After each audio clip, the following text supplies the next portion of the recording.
안녕하세요. 지난번 1부에 이어 2부 뇌를 위한 운동을 주제로 함께 시간을 가져보도록 하겠습니다.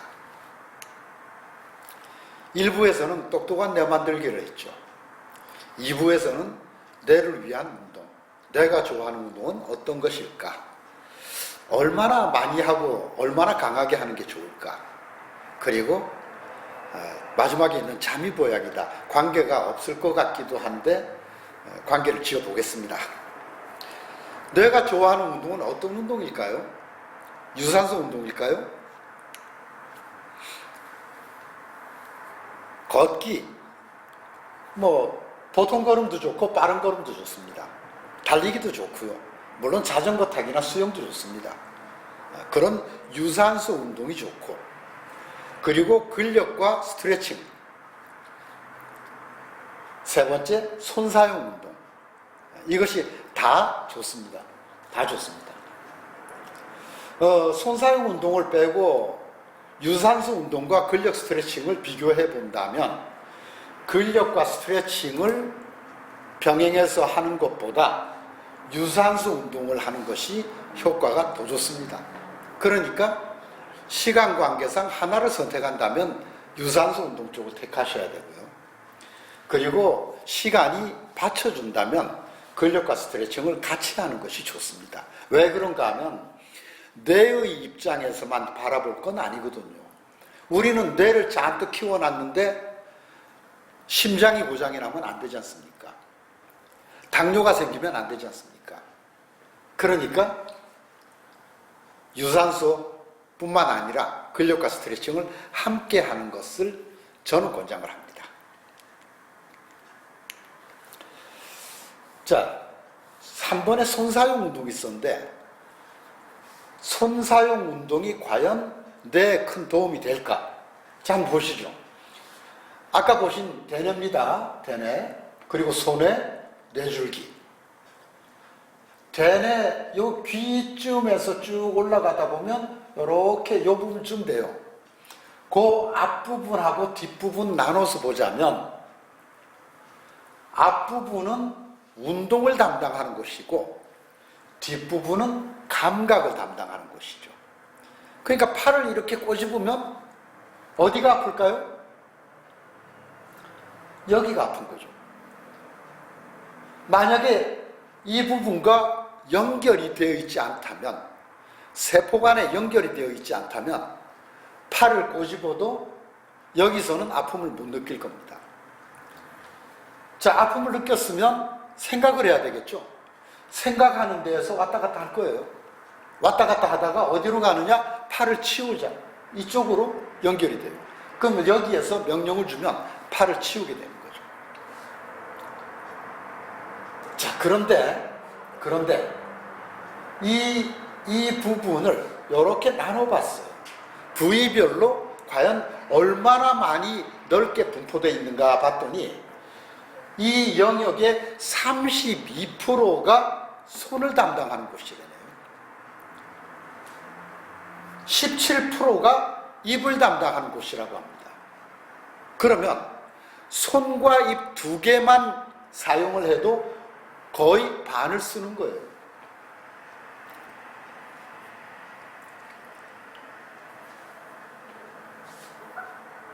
손을 담당하는 영역, 입을 담당하는 영역. 그래서 손과 입을 사용하면 이 부분의 50%, 그런데 정신활동이 더해지면 굉장히 많은 부분을 쓰게 되는 거죠. 이때 손을 사용한다고 해서 아무 생각 없이 박수만 치고 있으면 이게 손 사용하는 걸까요? 그거는 이 부분밖에 안 되는 거죠. 그러나 손가락을 돌아가면서 하든지 어떻게 손을 다양한 생각을 하면서 움직이든지 하게 되면 여기만 쓰는 것이 아니고 여러 부분이 같이 쓰게 되는 거죠. 그래서 생각하면서 하는 손과 입의 사용은 굉장히 많은 뇌 부분을 사용하게 합니다. 요거는 호문클루스 이 난쟁이란 뜻인데요. 작은 사람을 여기에 결부를 시켜봤어요. 그래서 과연 여기에 분포된 영역이 얼마나 크냐에 따라서 거기에 따라서 사람을 만들어 봤죠. 그랬더니 이게 운동을 하는 데의 모습입니다. 아까 앞부분에서 운동 영역이라고 했던 부분이요. 손은 이렇게 커요. 입도 이렇게 크죠. 그런데 궁뎅이, 허벅지 이거 다 어디 갔습니까? 몸통은 아주 작아요.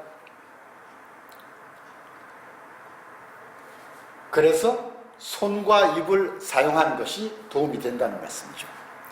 자, 이 손과 입을 사용해서 뇌를 어떻게 발달시킬 수 있을까 하는 것은 저 말고 다른 전문가분이 여러분들과 만나기로 약속이 돼 있으니까 저는 소개만 하는 정도로 하고 넘어가도록 하겠습니다.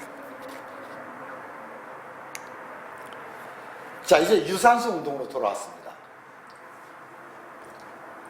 유산소 운동을 어떻게 하면 좋을까요?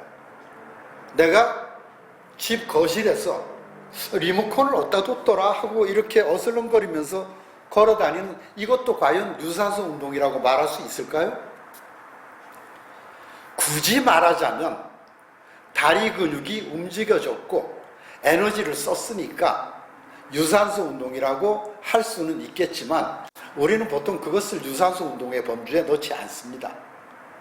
그냥 유산소 에너지를 쓰는 그냥 움직임이었을 뿐이죠. 운동이라고 할 수는 없죠. 어느 정도 운동 강도는 돼야 돼요.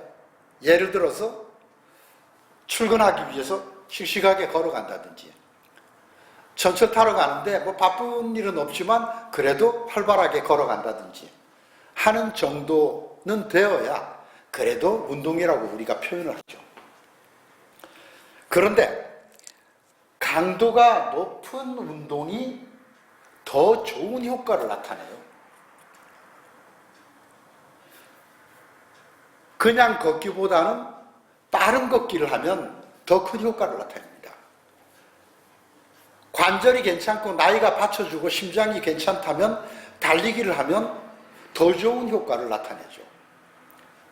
그런데 문제는 뭔가 하면 운동 강도가 올라가면 다른 신체적 문제를 이야기할 수 있어요. 열심히 달리기를 하다가 무릎을 망가뜨리는 사람들이 참 많습니다. 등산 올라갔다가 내려오면서 무릎이 손상되는 경우도 참 많고요. 그래서 우리가 나이가 들면서 조직이 약화되어 있는데 강도를 어디까지 올려야 될 것이냐. 너무 많이 올라가다가 혈관에 문제가 생기든지 심장에 문제가 생기든지 근육에 관절에 문제가 생기든지 하면 안 되지 않습니까? 그래서 운동 강도가 적절해야 되겠다. 이 적절성은 좀 뒤에 가서 하겠습니다.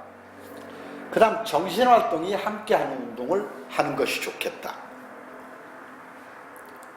아까 제가 말씀드렸죠. 운동을 하면 뇌세포가 생성이 된다. 그런데 생성으로 끝나면 아무 소용없다. 생성이 서로 세포 간의 만남이 이루어져야 된다. 그래서 운동을 해도 생각을 하면서 하는 운동이 더 좋겠죠. 예를 들어서 댄스 포즈 같은 것도 암기를 해서 스텝을 배워야 되고 동작을 배워야 되고 또 파트너하고 같이 하게 되면 그 파트너에 따라서 계속적으로 정신활동을 하면서 움직여야 되고 이런 것들이죠. 자, 같이 머리를 쓰면서 운동하는 것만이 꼭 필요한 것은 아닙니다. 그냥 달리기를 할 수도 있어요. 그냥 빠른 걷기를 할 수도 있습니다. 그런데 운동 후에 학습을 해줘야죠. 운동 후에 정신활동을 해줘야 돼요. 그걸 하지 않으면 생겨난 뇌신경세포는 몇 주가 지나면 퇴화되고 없어집니다. 그러면 지난번에 했던 운동이 소용없게 되는 거죠. 지금 이 사람은 자전거를 타면서 자전거는 바이시클 하고 영어 공부하네요. 이렇게 할 수도 있습니다.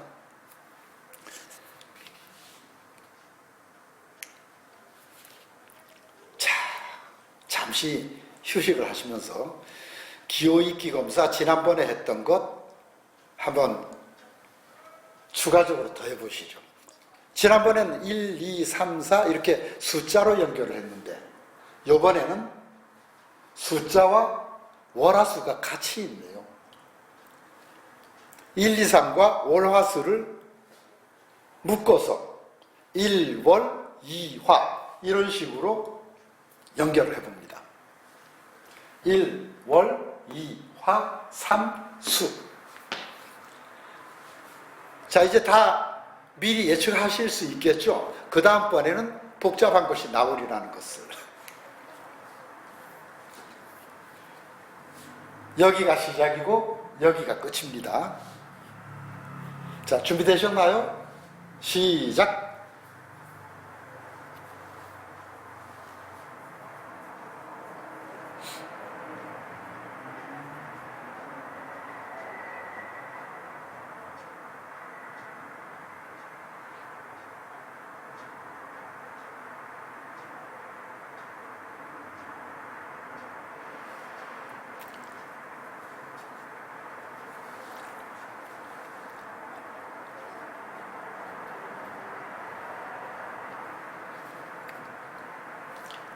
예, 다 하신 거로 생각을 하고 한번 같이 맞춰보겠습니다. 1 다음에 뭐죠? 월이죠. 2 화, 그리고 3 수, 4 어디 있습니까? 4 목, 5 금, 그리고 6 토, 7 1, 그리고 8로 가면 끝이 났습니다.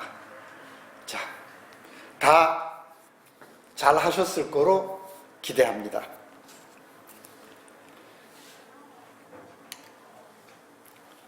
자, 운동을 얼마나 하는 것이 좋으냐, 너무 강하면 안 좋지 않느냐 하는 것을 말씀드리기 위해서 과운동 손상을 주제로 말씀드리겠습니다.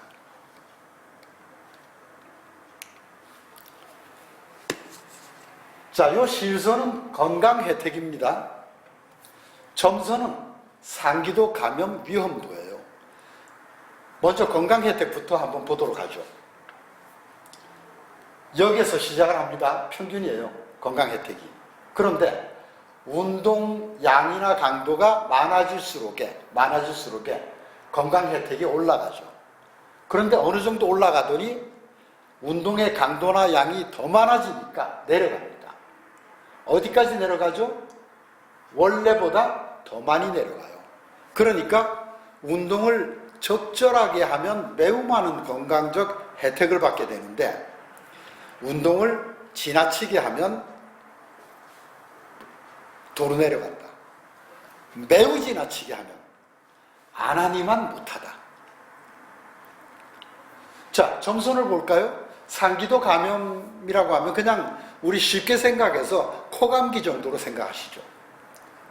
컨디션이 떨어지면 코감기 잘 걸리죠. 코감기 걸릴 위험성이 운동을 하니까 내려갑니다. 어느 시점을 지나니까 도로 올라가요. 그러다가 너무 심하게 하니까 오히려 더 올라갑니다. 안 하니만 못하죠. 실제로 어떤 사람이 격렬하게 게임을 마치고 거의 탈진이 된 선수들이 나오는데, 물론 미리 양해를 구했죠. 이렇게 한 명씩 잡아서 피를 뽑습니다. 그리고 면역세포 활성도를 조사를 해요. 그랬더니 쭉 떨어져 있더래요. 계속 몇 날 며칠을 추적합니다. 그랬더니 심한 경우는 일주일 열흘도 떨어져 있더라. 그러니까 탈진될 정도로 운동을 많이 하고 나면 몇 날 며칠을 쉬어줘야 되는 거죠. 물론 나이가 들면서 건강을 위해서 운동하시는 분들은 탈진될 정도로 운동하지 말아야 되겠죠.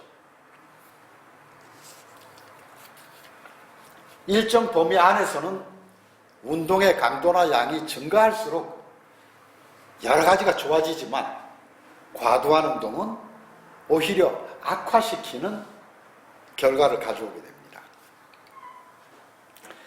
자, 이렇게 해서 그러면 어느 정도가 과한 거냐? 어느 정도가 과한 거냐?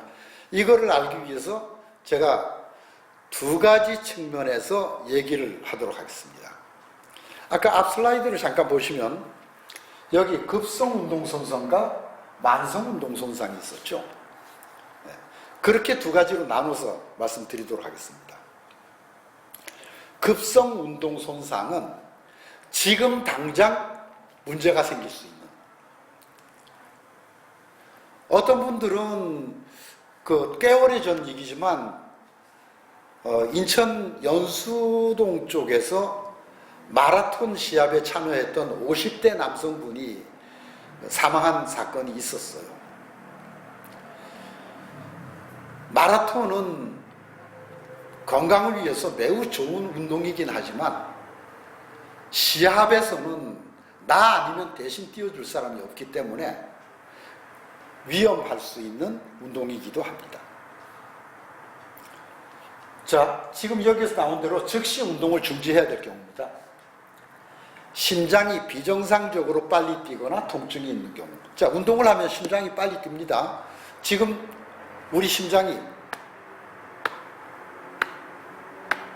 이 정도로 뛰어요. 그러다가 운동을 하게 되면 아까보다 빨리 뛰죠. 강도를 더 높이면, 강도 더 높이면 점점 더 빨라져요. 그런데 이 정도는 정상적으로 빨리 뛰는 거죠. 비정상적으로 빨리 뛰는 것은 어느 정도인가 하면 마치 경련하듯이 이렇게 뛰는 거죠. 심장이 파르르 떨듯이 그렇게 뛰면 이거는 비정상적으로 빨리 뛰는 경우입니다. 그렇게 되면 문제가 생길 수 있으니 얼른 운동을 중지해야 돼요. 식은땀이 나도 마찬가지입니다. 두통이 있는 경우, 현기증이 있거나 정신이 없는 경우, 메스껍거나 토하는 경우, 운동 실조, 나는 이쪽으로 가고 싶은데 발이 말을 안 듣고 이쪽으로 가는 그러한 운동 실조, 얼굴이 하얗게 질리는 창백이나 입술이나 손발톱이 파랗게 되는 경우. 자, 이러한 경우들이 지금 당장 운동을 멈추지 않으면 위험할 수 있는 상황이에요. 굉장히 높은 운동인 거죠. 그런데 사실 이런 운동은 나이가 들면서 건강을 위해서 하는 운동에서는 많이 나타나지는 않습니다. 이런 경우는 시합을, 예를 들어서 뭐 조기 축구에 그 뒷동네하고 저녁 내기 시합을 한다든지 뭐 이런 경우에는 혹시 몰라요. 그렇지만 부부가 또는 친구끼리 공원에서 빠른 걸음을 하거나 이러한 정도의 운동, 그런 운동에서는 거의 나타나지 않죠. 오히려 무엇이 문제인가 하면 요 다음 슬라이드에서 그걸 말씀드리고요. 요거는 앞에 부분과 연계해서 잠깐 소개해 드리겠습니다. 예전과 달리 경미한 운동에도 심하게 피로를 느낀다. 운동 강도를 조금만 더 올려도 어지럽고 졸도할 것 같다. 숨이 몹시 차고 가슴이 뛰는데 쉬면 되돌아온다. 이런 것들이에요. 심장이 꽉 누르는 것 같다가 되돌아왔어. 심장이 막 빨리 뛰다가 쉬니까 되돌아왔어요. 문제가 있는 겁니다. 그러면 운동만 멈추는 것이 아니고 사실은 몇 날 며칠을 충분한 휴식을 취하고 필요하면 병원에 가서 검사를 받아봐야 되는 거죠. 그거를 무시하고 일상생활을 그대로 하든지 또 운동을 하든지 하게 되면 그것이 바로 돌연사의 원인이 되기도 합니다. 이제 아까 말씀드렸던 지금 당장 그만둘 정도로 매우 높은 강도 또는 매우 많은 운동이 아니고 그보다 좀 낮은 강도, 그보다 좀 적은 양의 운동. 보통 이제 이런 운동을 많이 해요. 왜냐하면 우리가 운동을 조금 과하게 해야 한 것 같은 느낌이 들거든요. 그런데 그게 쌓이면 지금 내가 견딜 수 있는 한계가 여기인데 이만큼 운동을 하면 그 자리에서 사고가 날 수 있어요. 그런데 내가 견딜 수 있는 한계가 여기인데 요만큼 하면 잘 모르고 지나가요. 그런데 이게 누적이 된 거죠. 그래서 점점 누적량이 많아지면 나중에 문제가 생기는 거죠. 이런 경우가 훨씬 많습니다. 그거를 미리 알아채는 그러한 지혜가 필요한 거죠. 자, 운동을 열심히 하고 그리고 1시간이 지났는데도 많이 피곤하다. 몹시 피곤하다. 내가 왜 이러지? 오늘 되게 피곤하네. 이런 느낌. 두 번째는 운동이 끝나고 하루가 지났는데 아직도 피로가 다 말끔하게 가시질 않았다. 아니면 여기저기 운동한 근육이 아프다. 세 번째는 운동을 새로 시작하고 또는 패턴을 바꾸고 2, 3주가 지났는데 잘 적응이 안 된다. 그리고 운동 하고 싶은 생각이 별로 없어진다. 좀 지루하다. 재미없다. 그리고 엊그제하고 비슷한 정도로 운동했는데 오늘 더 피곤하다. 이런 것들이 다 과운동 증후입니다. 저것을 무시하면 어떻게 되느냐? 나중에 몸에 증상이 생겨요. 그래서 이것이 나타났을 때 내가 과하구나 하고 운동을 줄여줘야 됩니다. 다시 한번 제가 강조를 해보겠습니다. 운동 후 1시간, 운동 후 하루, 운동 후 2, 3주. 자, 운동하고 1시간이 지난 일, 몹시 필요한 겁니다. 이때는 운동 후 하루가 지났는데도 피로감이 남아있다. 또는 근육이 아프다. 두 번째 일입니다. 운동을 새로 시작하고 또는 패턴을 바꾸고 한 2, 3주가 지났는데도 적응이 잘 안 되고 운동하기가 싫어진다. 마지막이 해서 112의 법칙이라고 제가 이름을 지어봤습니다.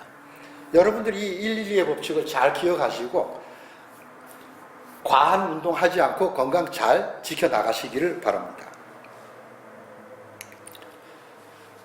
또 과운동 검사할 수 있는 3가지 간단하게 소개 말씀드리고 넘어가겠습니다.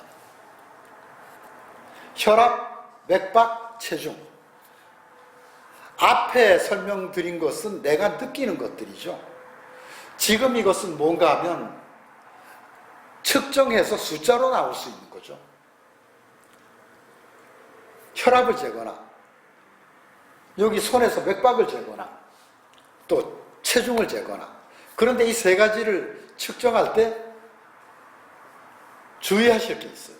그게 뭔가 하면 항상 잴 때마다 똑같은 환경이어야 한다. 체중을 잰다면 아침에 일어나서 화장실 가기 전 또는 다녀온 후 아침 식사하기 전 이런 식으로 다른 체중의 변화를 줄 수 있는 것을 제외한 상태에서 측정을 해야죠. 그럼 혈압이나 맥박은 어떨까요?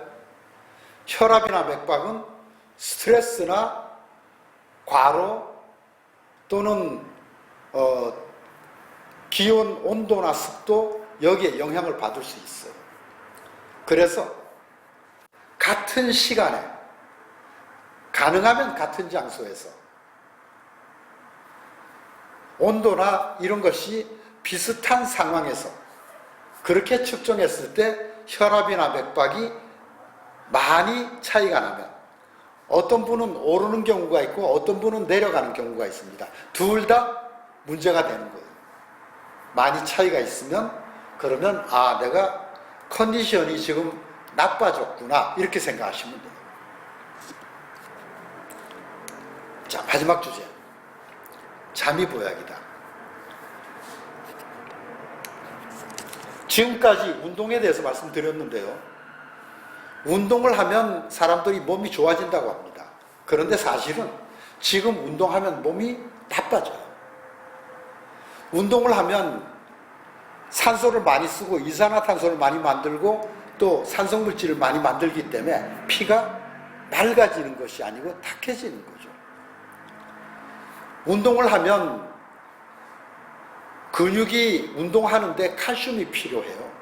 그 칼슘을 어디에서 빌려오는가 하면 뼈에서 빌려옵니다. 그러니까 운동을 하면 뼈가 약해져요. 운동을 하면 피가 탁해지고 뼈는 약해지고 근육 관절은 손상을 받기 쉽게 되고 좋은 게 아니죠. 그런데 왜 운동이 건강을 찾아준다고 하느냐? 운동을 하고 휴식을 하는 동안 회복하면서 이자를 받는다고 생각하시면 돼요. 그러니까 모든 운동은 휴식이 따라줬을 때 운동의 진가가 발휘되는 것이지 휴식이 따르지 않은 운동은 소용이 없습니다. 휴식 중에서 가장 좋은 휴식은 잠이죠. 왜 그런가 하면 낮잠을 얘기하는 게 아닙니다. 밤에 자는 정상적인 잠을 얘기합니다. 잠자는 사이에 이렇게 여러 가지 복구가 이루어져요. 뇌 등 신체 장기의 피로 해소, 손상세포 복구. 뭡니까? 우리가 낮 동안 생활하면서 알게 모르게 세포가 다쳐요. 또 염증이 생깁니다. 그런데 밤에 자는 동안에 그것이 말끔하게 회복이 되는 거예요. 그 다음에는 멜라토닌, 성장 호르몬, 이러한 호르몬들이 뭘 하느냐? 잠자는 사이에 손상세포를 복구해주고 염증을 제거해주고 이런 일들을 하는 거예요. 그리고 낮에 공부한 것을 학습 내용을 장기 저장하는 일도 수면 시에 일어납니다. 치매 유발 물질을 배출시키기도 해요. 뭐 잘 알려져 있으니까 들어보신 분도 있을 거예요. 베타 아밀로이드가 많이 쌓이면 치매의 원인이 된다. 그런 물질도 잠자는 사이에 배출을 시켜줍니다. 그러니까 잠 안 자고 열심히 일한다. 잠 안 자고 열심히 공부한다. 그렇게 현명하다고 말할 수는 없을 것 같아요.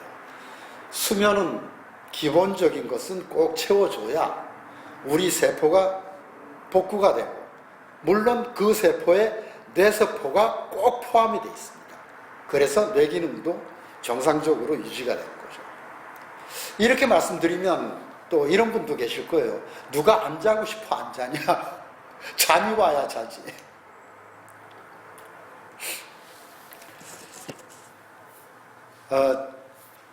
제가 이런 경험이 있었습니다. 잠이 안 온다고 하는 사람마다 이렇게 말을 했어요. 자려고 노력하지 마. 그래서 잠이 안 오는 거야. 그냥 자려는 욕구를 비우고 그냥 누워있어. 무념 상태로 들어가면 자게 돼 있어. 그러던 어느 날 제가 하루 잠을 못 잔 거예요. 그 다음 날 걱정이 되더라고요. 그러니까 잠이 또 안 와요. 이제 몇 날 며칠 반복되는 겁니다. 오늘도 못 자면 어떡하지? 그러던 중에 어느 날 또 잠을 못 자게 된 거죠. 에이, 오늘 망쳤다. 그냥 커피나 한잔 하자. 그리고 커피 한잔 타 마시고 잤어요. 물론 이거는 그 정상적인 과정은 아닙니다. 커피 마시면 각성 효과가 있기 때문에 잠이 더 안 와요. 저는 그쪽이 좀 무딘가 봐요. 그래서 우연히 그날 잠을 잤는데 그게 머리에 탁 박힌 거예요. 제 머릿속에. 그 뒤부터 잠이 안 오면 커피 한잔 하면 잘 잡니다, 저는. 제가 이 말씀을 왜 드리는가 하면 잠이 안 올 때 생각하기 나름이다. 기술만 있으면 된다. 그 중에 학문적으로도 증명이 되어 있고 또 여러 사람이 추천하기도 하는 몇 가지만 소개 말씀드리고자 합니다. 먼저 안 자도 괜찮아. 잠이 안 오니 일어나서 일이나 하자. 그게 아니고 그냥 눈 감고 쉬는 것만 해도 잠자는 만큼은 아니지만 그와 비슷한 정도의 효과는 갖는다고 합니다. 그러니까 안 자도 괜찮아. 그냥 누워서 쉬자. 이렇게 생각하시면 돼요. 그런데 휴식에는 중요한 것이 신체와 뇌와 꼭 같이 쉬어야 되는 게 눈입니다. 우리가 하루 종일 같이 신문을 보든 뭘 하든 혹사받는 것이 눈이에요. 그러니까 주무실 때는 눈 뜨고 뇌와 몸이 쉬어야지가 아니고 그냥 눈도 같이 쉰다.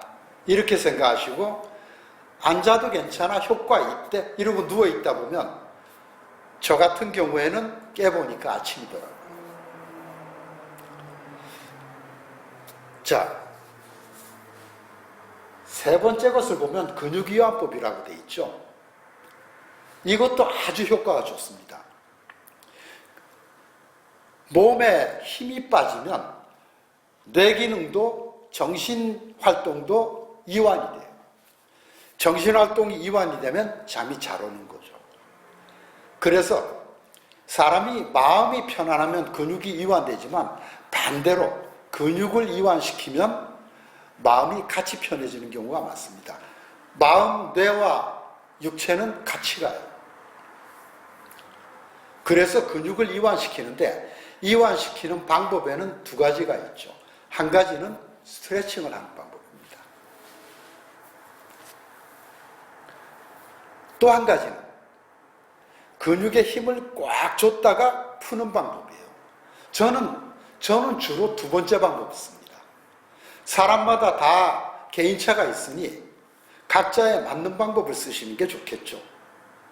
1번을 쓰시든 2번을 쓰시든 3번을 쓰시든 3번을 써도 스트레칭을 하든 힘 줬다 빼는 방법을 쓰시든 제가 쓰는 방법은 주로 이렇습니다. 누운 상태에서 목에 힘을 꽉 뒤로 바닥으로 쭉 미는 힘을 줬다가 힘을 빼요. 그 다음 어깨를 뒤로 바닥으로 꾹 붙이는 정도로 힘을 주다가 또 힘을 뺍니다. 시간은 보통 한 6초, 7초 정도 힘을 줬다가 빼는 정도. 그 다음 가슴 등을 또 바닥에 붙이듯이 힘을 줬다가 빼고, 그 다음 허리, 그 다음 엉덩이, 그 다음 다리.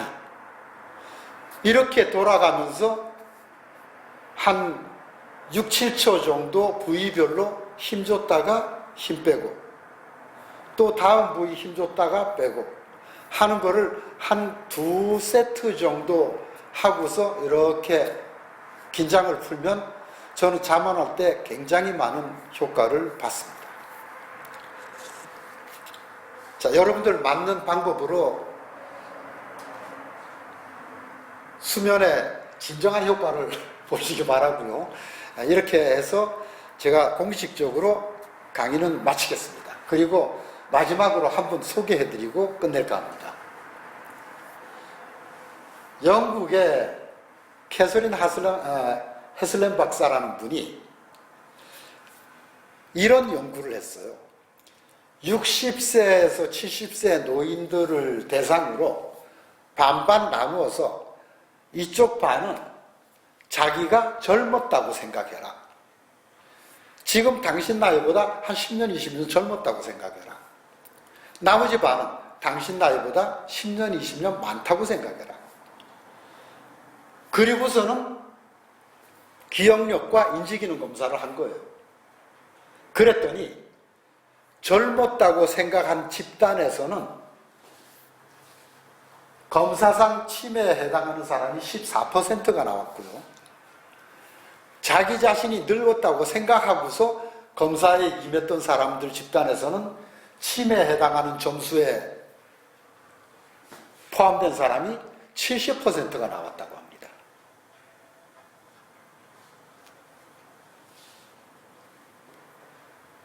뇌세포를 생성하고 연결시키는 운동과 정신활동, 그리고